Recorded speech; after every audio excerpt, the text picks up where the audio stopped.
Hey, what's up, Metabob? This is me, the aborted soul, Matt, whatever you want to call me. Um, I was about to pass the fuck out and go to sleep, but I noticed you had done these videos, and uh, at the end, well, you made a bunch of arguments and statements. I liked how you went about it, although I do think there was a couple really major assumptions that I have to take issue with, although I think I already did somewhat in text. But at the end, you made a request. You said somebody respond to this to let you know, kind of give you a bearing. I actually love your long vlogs, which is to say, there's very few people that I enjoy long vlogs from. Those people, namely, being Fantastic Babblings, Ash Mangus, well, used to be Gisburn 2000. Um, Maybe a couple others here and there. They're really long vloggers. I was just looking through and I was gonna go to sleep, but I asked you to, take a look, respond if you had anything to say, and you asked for some feedback. So the feedback I have, I love how you go about it. There's nothing wrong with going long if you have something long to say. If you don't have anything extra to say, then rambling is kind of pointless, but it's just a numerical value. If someone doesn't have the attention span to devote to something like that, I mean, is that really the type of person you're wanting to receive feedback from? I don't know. What you said was pretty important to me, and I paid attention to it pretty damn closely. I actually got to the point where I whipped out my book and looked up the Drake equation you mentioned. I remember reading it, and yeah, so that's interesting. Thank you. God, I appreciate that you went that far into it and you took that much time. It's very cool. It was very nice of you to share the a lot of yourself and what you were talking about, your beliefs in aliens and so on and so forth, or your belief that they have to exist somewhere in our galaxy. Now remember that galaxies, even if it was 1.25, excuse me, the number of galaxies out there are in the hundreds of billions, tens of billions. I think it's hundreds of billions. I could be wrong, but excuse me. Metabob. For one, atheism is not a religion any more than believing in pink unicorns is, or not, excuse me, not believing in pink unicorns is religion. If you can say that anyone that doesn't believe that Chianti, the drink, is the actual fountain of youth, that anytime you drink Chianti you live forever, anyone that does, and they're impervious to death, anyone that doesn't believe in that is part of a religion, then you can say atheism is a religion. It's just not believing in something that there's no evidence for. Whether or not you take that to a religious level, I mean, you could take not believing in a pink unicorn to a religious level. You could build buildings about not believing in pink unicorns.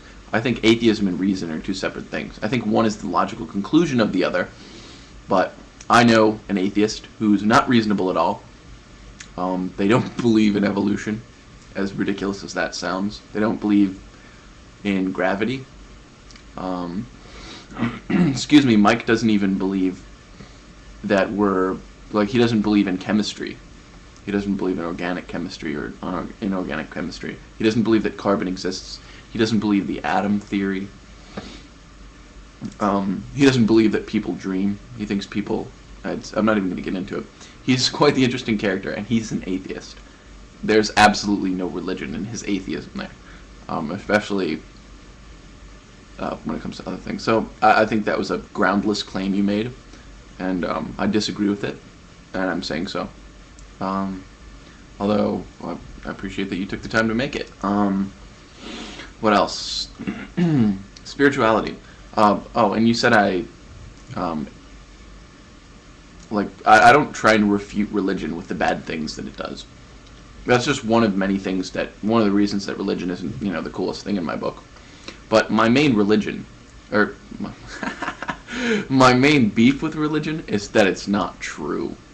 And I don't mean religion in that broad sense of having some sort of shape somewhat to something involving spiritualism in your life. What I mean by religion is I mean a formal set of ideas and beliefs based on a deity figure, which of course, in all likelihood, doesn't exist. Actually, it's a logical fallacy to have an all-knowing, all-loving God. And you can have a different grade, from creationist aliens that were really powerful. They weren't all powerful, they were really powerful. Is that God if they created us? If they seeded us and left and never paid any other attention, is that God? I mean, they're the creator force and they're still within the laws of physics, so does that mean that they're God? Are we God of plants that we grow?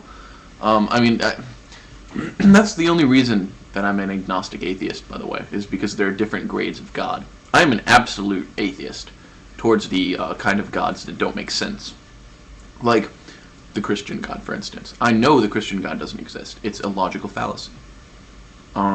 It's just not true. It couldn't happen. Excuse me.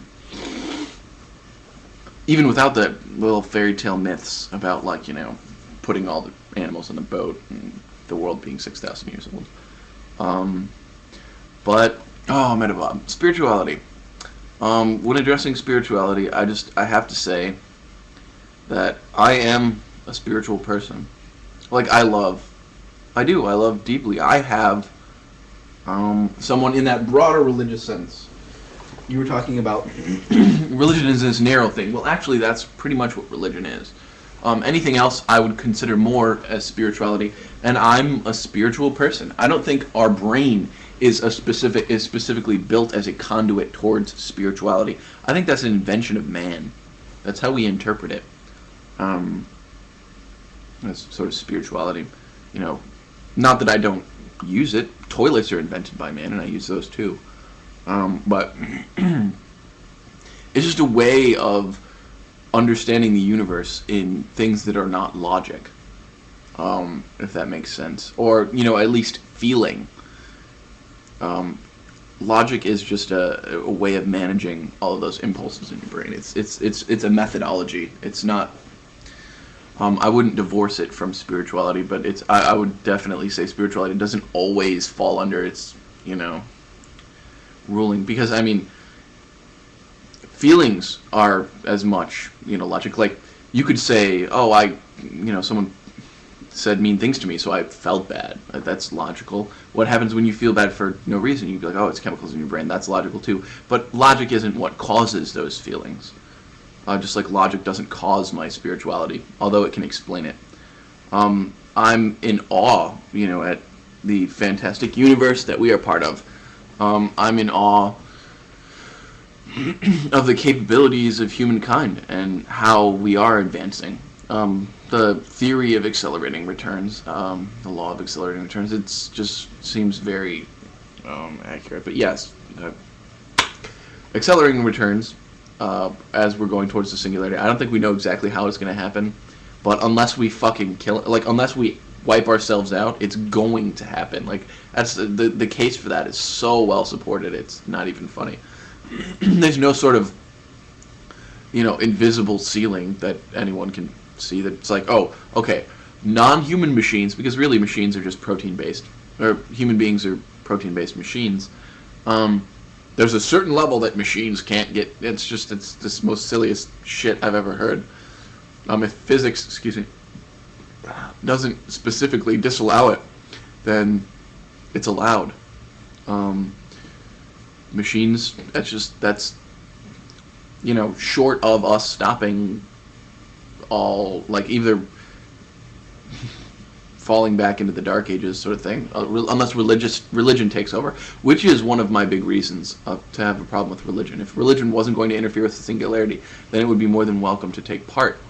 But the belief that, in the next 50 years, Jesus is coming back and we're going to have a nuclear apocalypse to please God as part of his plan, that kind of does fuck with it a little bit. Our leaders having a direct ear for people like that, or being people like that. So I have a spirituality. I have a being, actually, that I look to for those sort of things. She's not mystical or magical in any literal sense of the word, as